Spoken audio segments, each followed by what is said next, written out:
नमस्कार, योगिताज व्लॉग्समध्ये मी योगिता आपल्या सगळ्यांचं मनापासून स्वागत करत आहे। आज आपण डोंगोल येथे महादेवाच्या मंदिरात किडकाळेश्वर महादेव मंदिर आणि इथले दादा तुमचं नाव सांगा।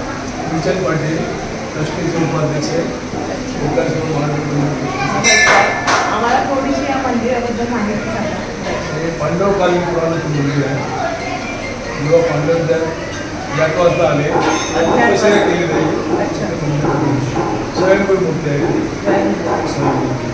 स्वयंभू असं शिवलिंग आहे आणि किती वर्ष तरी साधारण जुनं आहे? पांडवकाली म्हणजे तुम्हाला अंदाज आलाच असेल। तर असे हे पुरातन असं मंदिर आहे आणि ट्रस्टीचे सदस्य आहेत। तर आपण त्यांना अजून थोडीशी माहिती विचारणार आहोत। तर आता मग सोमवारच्या सोमवाराची गर्दी खूप असते आणि कोणत्या दिवशी असते? सोमवार आणि संडेला असतो, सर्वांना पूर्ण असतो, श्रावणात पूर्ण असतं आणि महाशिवरात्र म्हणजे मोठी जत्रा असते इथे आणि आसपासची भक्तगण दर्शनासाठी येत असतात। आता आपण संजीवनी समाधी आहे, जिवंत समाधी संजीवनी समाधी 1934ला घेतलेली आहे। समाधी तिथे आहे, तपश्चर्या केलेली आहे। चालू केला होता आणि आपण मग गणेशाची मूर्ती आहे, नंदीचं छान स्वरूप आहे, तुम्ही पाहू शकता। छान नंदी आहे, कासवाचं सुंदर कासव आहे। त्या बाजूला शीतला देवी आहे। ओम नमः शिवाय। दादा शिवलिंगाबद्दल काय माहिती? शिवलिंग स्वयंभू आहे, हे चांदीचं आहे का? हे चांदीचं नव्हतं, हे नंतर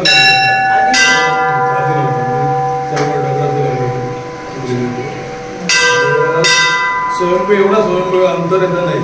मशीन लावली ती तुम्हाला 2ला त्याचं अंतर भेटत नाही, ते एवढं आहे बघा।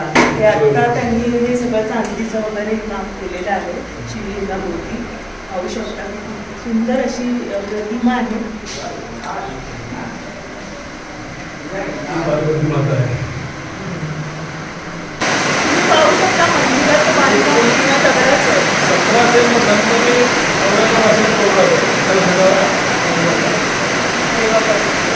आता थोडंसं आधुनिकीकरण केलेलं आहे आणि बघा सगळं बंदी बांधकाम आहे। पाहू शकता तुमचं कसं मन आपण प्रसन्न होईल असं मंदिरात आल्यानंतर। तर आपण दादांकडून अजून माहिती जाणून घेऊया आणि आसपासचा परिसर पण तुम्हाला पाहू। महाराज यांची जिवंत समाधी मंदिर आहे, चला आपण बघू।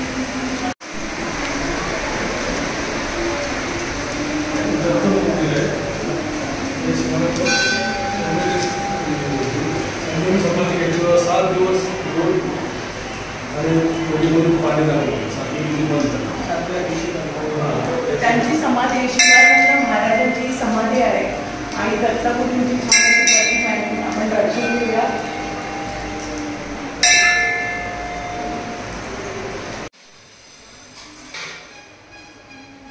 द्यायची असेल तर तुम्ही इथे मंडळाला ट्रस्टला देणगी देऊ शकता।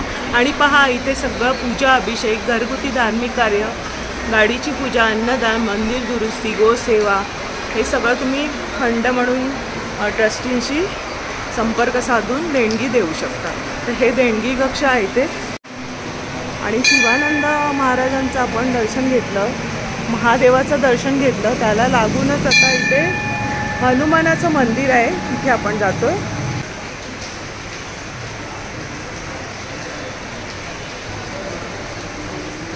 महाराजांची इथे समाधी आहे.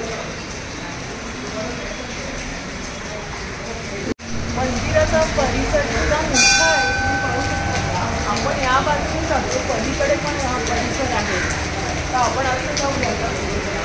समाधी आहे, आपण जाऊया आतमध्ये. जाऊ शकतो दादा?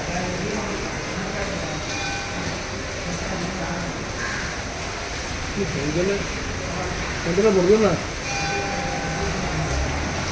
हे कलेक्टरची नोकरी सोडून 2 नंबरचे शिक्षे बनले.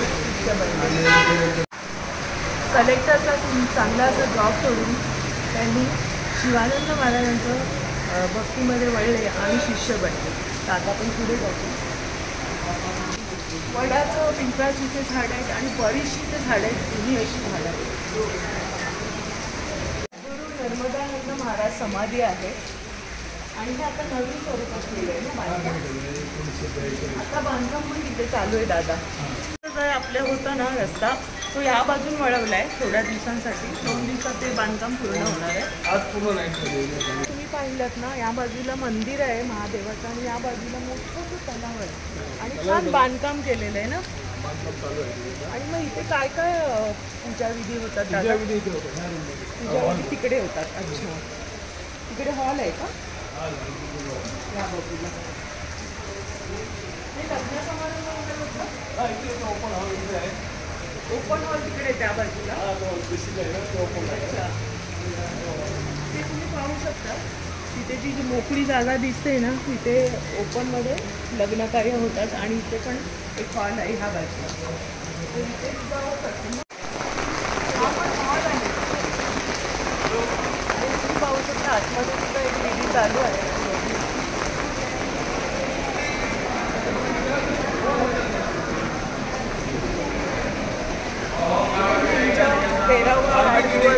असे धार्मिक विधी होतात आणि कमी खर्चामध्ये तुम्हाला इथे ही सोय आहे. तर आपण आता अजून पुढे बघूया. 100 ते 200 लोकांसाठीचा हॉल आहे जिथे तुम्ही तुमची धार्मिक कार्य करू शकता. इथे नवरा मुलीसाठी, मुलासाठी रूम आहेत आणि जेवणासाठीची पण व्यवस्था आहे. आतमध्ये किचन आहे त्यांचं. कमी खर्चामध्ये इथे तुम्हाला सगळ्या सोयी उपलब्ध होतील श्री खिडकाळेश्वर मंदिर ट्रस्टतर्फे. हे बघा, इथे तुम्ही अच्छा स्वयंपाक रूम. इथे चुलीवर जेवणं केली जातात आणि कमी खर्चामध्ये आपल्याला इथे सर्व सोयी उपलब्ध करून दिल्या जातात.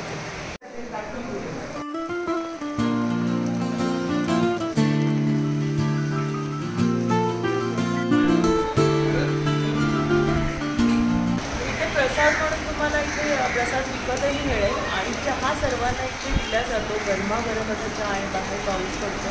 तुम्हाला इथे हा प्रसाद ग्रहण करायचा आहे. चहा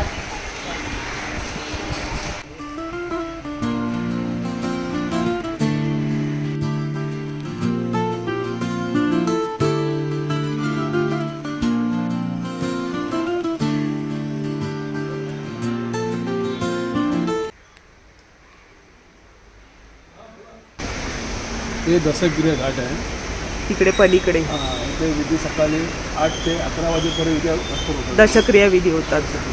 अच्छा, हा तलावाचा परिसर आहे. पूर्ण बस शासनाचं काम चालू आहे. शासनाकडे त्या जवळची विधी आलेली आहे पूर्ण तलावसाठी. म्हणजे पुढे अजूनही इथे बदल होणार आहेत. भक्तगणांना सोय म्हणून बघा चांगलं इथे व्यवस्था केलेली आहे. पाण्याची व्यवस्था आहे, शौचालयाची पण व्यवस्था आहे त्या बाजूला पलीकडे आणि बसण्यासाठी पण चांगली व्यवस्था केली आहे. तर येत्या काळामध्ये इथे पुढे गार्डन होणार आहे असे दादा म्हणतात. तर पुढे आणखी इथे काही बदल पाहण्यास मिळतील. हा जो पूल आहे हो तिथे पलीकडे जाण्यासाठी जोडला गेला आहे. हा बघा किती मोठं तलाव आहे आणि इथे वेगवेगळ्या पद्धतीचे मासे पाहायला मिळतील तुम्हाला. कासव आहेत. पलीकडे बघा बरीचशी कन्स्ट्रक्शन चालू आहेत, मोठमोठ्या बिल्डिंग झाल्या आहेत. आता इथल्या ह्या डोंबिवलीचा परिसर मोठ्या झपाट्याने विकसित होत आहे. आणि हे पुरातन असं मंदिर, पूर्वेला खिडकाळेश्वर गाव आहे. दादा तुम्ही कुठे राहिलाय? खिडकाळी तिकडेच आहे, त्या गावात दादा राहतात. आणि छान माहिती मिळते दादांकडून. आणि बघा किती प्रकारची झाडं आहेत, जुनी अशी झाडं आहेत सगळी, पूर्वीची सगळी झाडं. बरीचशी जुनी अशी झाडं आहेत. मोठे होते, 2-3 आहे. एक तोरणा समाधी.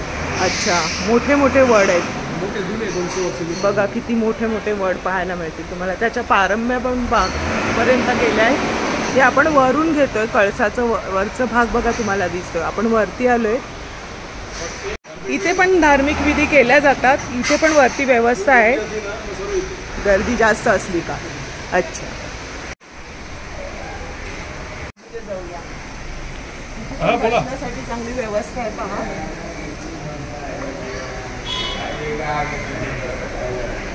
पाहू शकता.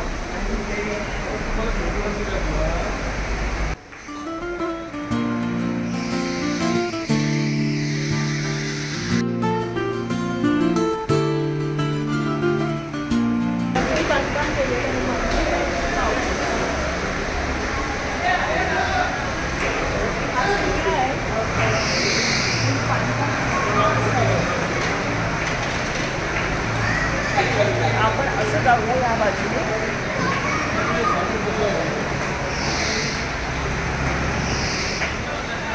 रविवारचा दिवस आहे, खूप लोक भक्तगण आले आहेत आणि बरीचशी गर्दी असते इथे. कारण हे रोड टच आहे मंदिर. तुम्हाला मी दाखवलं आसपासचा परिसर. तुम्हाला सुरुवातीलाच पूजेचं सर्व साहित्य मिळून जाईल. 50 रुपयांपासून तुम्हाला सर्व साहित्य मिळणार आहे. त्याच्यामध्ये नारळ, बेल आणि फुलंसुद्धा तुम्हाला मिळून जातील. तिथे पण हातपाय धुवायचे आणि मग तुम्हाला मंदिरात यायचं. आता थोडंसं तिथे डागडुजीचं काम चालू आहे, म्हणजे लाद्या बसवत आहेत, म्हणून 2 दिवस तिथून एंट्री बंद केले. तर आपण या बाजूने आलो आहोत. हे तर बघा पूर्ण हे सभोवताचं मंदिर आहे. आणि ही झाडं पाहू शकता. आणि पक्ष्यांचा एवढा किलबिलाट ऐकायला मिळतो ना इथं आल्यानंतर, किती मन प्रसन्न होतो. हा जो ब्रिज आहे तो पलीकडे जाण्यासाठी आहे. तिकडे तुम्हाला दशक्रिया विधी करता येतील. आणि इथे सुद्धा पुढे मोठा परिसर आहे, पाहू शकता. आणि बरेचसे वेगवेगळ्या प्रकारचे इथे मासे आहेत आणि कासवसुद्धा आतमध्ये तुम्हाला बसून पाहता येतील. बसण्याची छान व्यवस्था आहे आणि खाण्याची सुद्धा आतमध्ये स्टॉल्स आहेत, तर तुम्ही इथे खाऊ पिऊ शकता. आणि खूप वर्ष जुनी अशी इथे झाडं तुम्हाला पाहायला मिळतील. तर खूप सुंदर असं हे मंदिर आहे.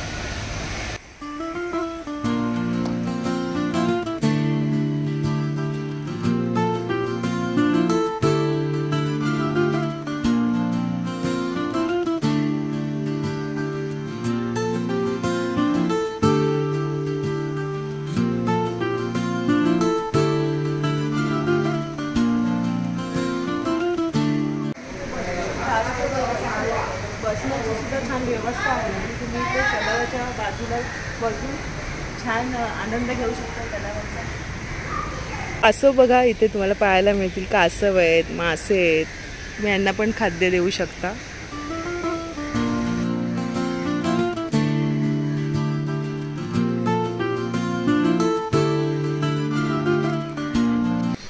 खाण्यापिण्याची पण इथे सुविधा आहे, पाहू शकता.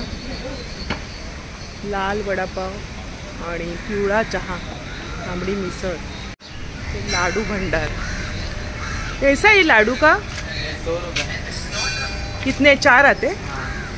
आतमध्ये शिरलात तर तुम्हाला पुढे पार्किंगची सुविधा आहे. त्या बाजूला उजव्या बाजूला, डाव्या बाजूला पूजेचं सगळं साहित्य आहे. तुम्ही प्रवेशद्वार आहे. तुम्ही सर्व परिसर आतमध्ये दर्शन घेऊन बाहेर येऊ शकता. मोठ्या 4 व्हीलर आणि 2 व्हीलर पार्किंगची चांगली उत्तम व्यवस्था इथे आहे.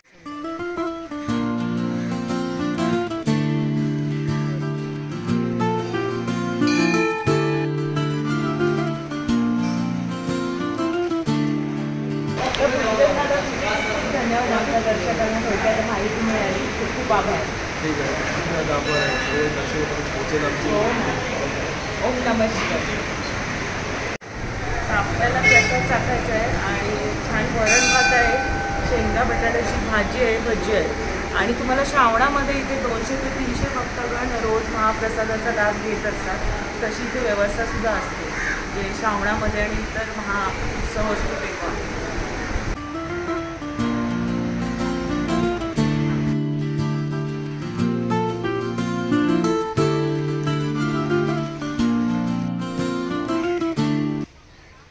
या बाजूला सगळी पार्किंगची व्यवस्था आहे बघा. 2 व्हीलर आणि 4 व्हीलर तुम्ही इथे पार्क करू शकता. इथे पलीकडे छोटंसं गार्डन आहे लहान मुलांसाठीचं.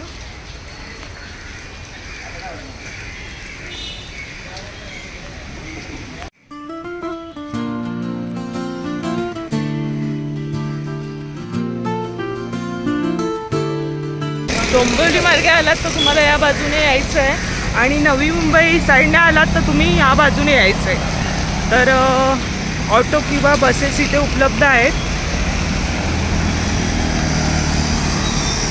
हा कल्याण शिळपटा रोड आहे.